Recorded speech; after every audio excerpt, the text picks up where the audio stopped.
Hello everybody and welcome to another episode of This Week in Philadelphia Sports with myself, Liam Jenkins, where, as you might have guessed it, we go over everything that's happened this week in Philadelphia sports.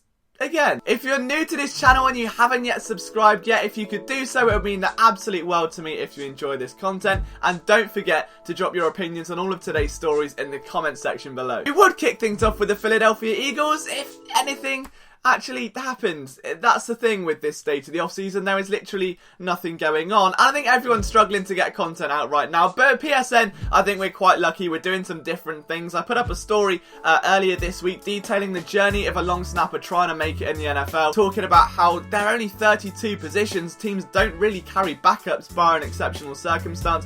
So how you have to stay ready. The guys can wait up to 4 or 5 years until they get a shot. And even then, can end up cut after preseason. So if that's something that interests you, PhillySportsNowhere.com is the place to be. But on the YouTube channel, as you know, we've been grinding stuff out as well. We have had film rooms, film roulettes, we have had the legend of T.C. Ostrander on the NFL head coach series, and over the next couple of weeks we're going to have a lot, and I mean a lot, of training camp content. We're going to be going deep with regards to each battle, seeing where the most intense battles lie, who are the guys on the roster bubble, who are the underdogs to keep an eye on, all of that and so much more coming over the next couple of weeks. While there's no actual Eagles news to talk about, I did want to give almost a sneak preview of what's to come. And I was asking myself a question the other day as to, are there any holes on this roster? Every roster should have holes, right? There is no such thing as a perfect NFL roster. And although the Eagles are significantly better than they were in 2018, I still think there's one area of the field where they haven't yet really reached their maximum potential, and that's defensive end. They lost Chris Long, they lost Michael Bennett, and it's not just their snap count. I mean, yeah, Michael Bennett played over 60% of snaps. Chris Long played 58 and 48 in 2018 and 2017, but it's the numbers they put up. Chris Long hit the quarterback on 3.3% of snaps last year. That may not seem like a lot, but in comparison, that was more than Myles Garrett, it was more than Randy Gregory, it was more than DeMarcus Lawrence, Cameron Jordan, and Trey Flowers. So that kind of puts some perspective on that number. Then you've got Michael Bennett, who had 37 pressures and 20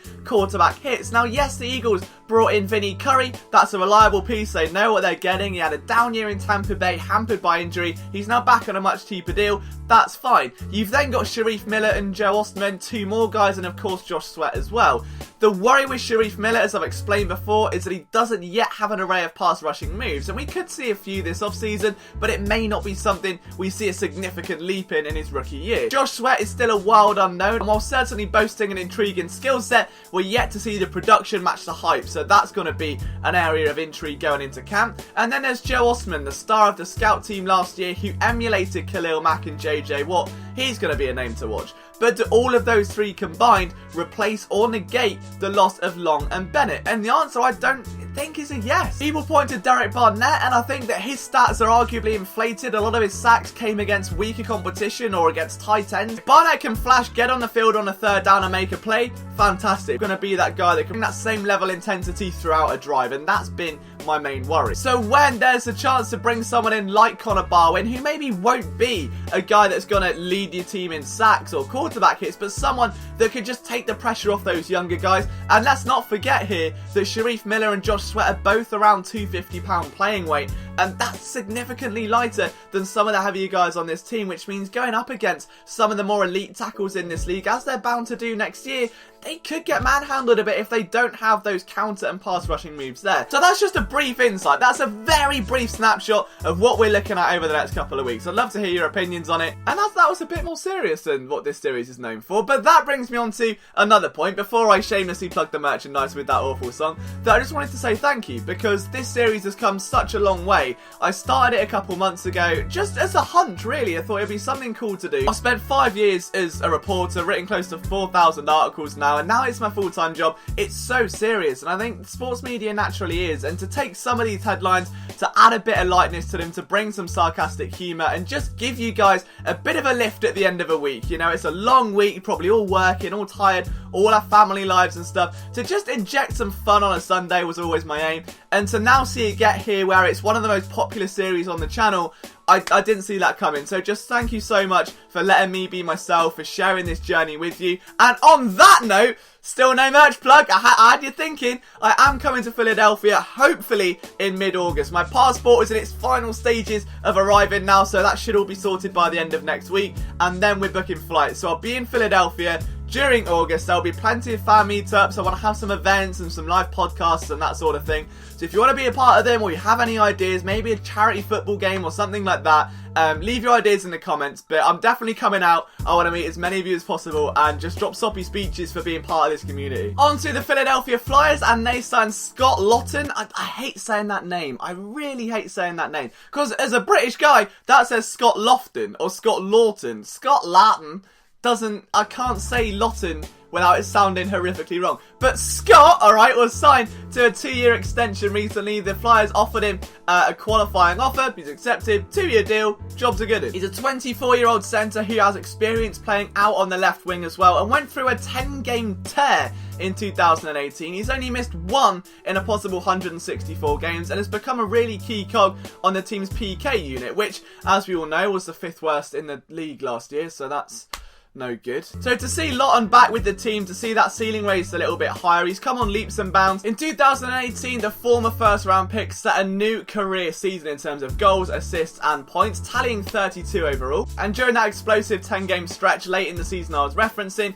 he saw the PK unit kill off 25 of 28 situations. So not bad. I think we can all agree that was pretty good. Talking of pretty good, you can also cop yourself Philly Sports Network merchandise. Now's the time the plug comes. There is a link in the description. There are also pictures now under videos. We're evolving. We're wrapping some old school PSN merch today. This is from the first line, and I have spilt barbecue sauce down it, so great. But we have got subscribe to the Outside Insider shirts if you're a fan of the Outside Insider podcast, where we give away one of these shirts every week. We've got hoodies, we've got tank tops if you're hench. Unlike me, I mean, I'm 38-inch vertical, but I don't have the strength. So if you want to represent Philly Sports Network, you can do so by going to the link in the description and copying yourself some merchandise. Hey, you'll be one of the cool kids. You'll be wearing these like me. It's PSN season. It's sunny outside. Why not walk about wearing the hottest merchandise in the game? Because I don't know why you wouldn't. And also in Flyers news, something that will come as a bit of a relief to many is that Paul Holmgren has taken a reserved role. He's now a senior advisor to Dave Scott, who's the CEO of Comcast Spectator. I love that name, Comcast Spectator. Just sounds so Spectator. It just sounds a bit good, doesn't it? Anyway, Holmgren has been with the Flyers in 40 years. He's also seen just about every role possible, from a player, assistant coach, head coach, general manager, janitor, guy that logs into everyone's computers in the morning. Basically done everything possible in the organisation. And while some blame him for some of the moves or some of the misfires over the last decades, there have also been some high positives as well, like the acquisition of Wayne Simmons. So you win some, you lose some, but the Flyers moving in a new direction. I think now with Chuck Fletcher involved, now they've tweaked things, it's a new era, they've turned the leaf. It makes sense to kind of go the whole route, and Holmgren happy to take a backseat after such an extended period in the organisation. So the one can only be happy with that decision. On to the Philadelphia Phillies, who are still on a steep decline. I don't know where to start with this team. I mean, they're now 4-6 in their last 10, 2 games off the Washington Nationals.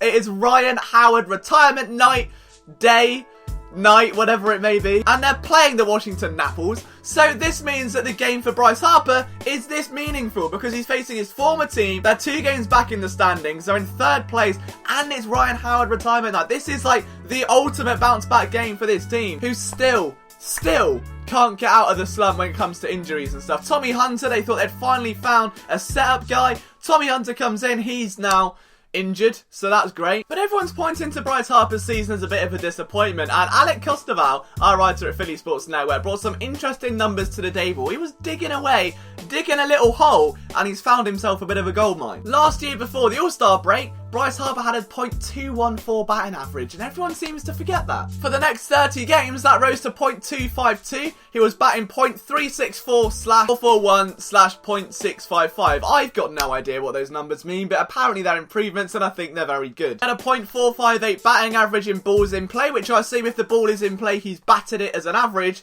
Good again. So if Bryce Harper can rekindle that flyer, if he is a second half of the season monster, then maybe, just maybe, there is life in this Phillies team yet. Oh, and he also threw 310 feet. 310 feet. Now, I don't mean to brag, but my record of throwing things is about 8 foot.